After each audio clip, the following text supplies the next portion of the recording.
দীর্ঘ ৩৫ বছর পর দেশে আবারও রাষ্ট্রপতি পদে নির্বাচন অনুষ্ঠিত হতে যাচ্ছে। আজ জাতীয় সংসদ ভবনের অধিবেশন কক্ষে বেলা ২টা থেকে বিকাল ৫টা পর্যন্ত ৩৪৯ জন সংসদ সদস্য ভোট দেবেন। এবারের নির্বাচনে বিএনপি ও সমমনা দলগুলোর প্রার্থী হিসেবে প্রতিদ্বন্দ্বিতা করছেন মির্জা ফখরুল ইসলাম আলমগীর। অন্যদিকে জামায়াতে ইসলামী নেতৃত্বাধীন ১১ দলীয় ঐক্যের প্রার্থী ডক্টর অলি আহমেদ বীর বিক্রম।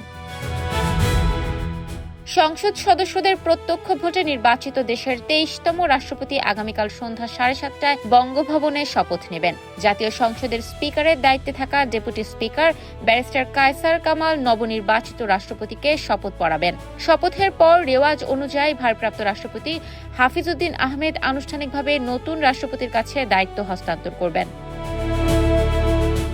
এদিকে রাষ্ট্রপতি নির্বাচনকে কেন্দ্র করে সব ধরনের প্রস্তুতি সম্পন্ন করেছে নির্বাচন কমিশন। নির্বাচনের রিটার্নিং কর্মকর্তা ও প্রধান নির্বাচন কমিশনার এএমএম নাসিরউদ্দিন জানান, ভোট চলাকালে কোনো ধরনের প্রচার চালানো যাবে না। ভোট দেওয়ার সময় কোনো সমস্যা দেখা দিলে চিফ হুইপ ও বিরোধী দলের চিফ হুইপের সহায়তা নিতে হবে।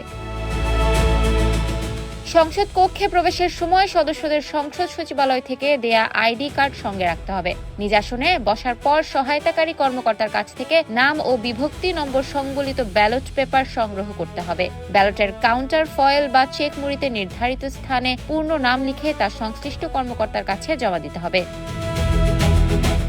কোনো কারণে ব্যালট পেপার নষ্ট হয়ে গেলে সেটি ব্যালট বাক্সে দেওয়ার আগে নির্বাচন কর্মকর্তার কাছে উপস্থাপন করতে হবে। এরপর নিয়ম অনুযায়ী প্রয়োজনীয় ব্যবস্থা নেওয়া হবে। বিকেল ৫টায় ভোট গ্রহণ শেষ হওয়ার সঙ্গে সঙ্গে শুরু হবে ভোট গণনা। সর্বাধিক বৈধ ভোট পাওয়া প্রার্থীকে বিজয়ী ঘোষণা করবেন রিটার্নিং কর্মকর্তা। পরে নির্বাচন কমিশনের পক্ষ থেকে ফলাফলের গেজেট প্রকাশ করা হবে।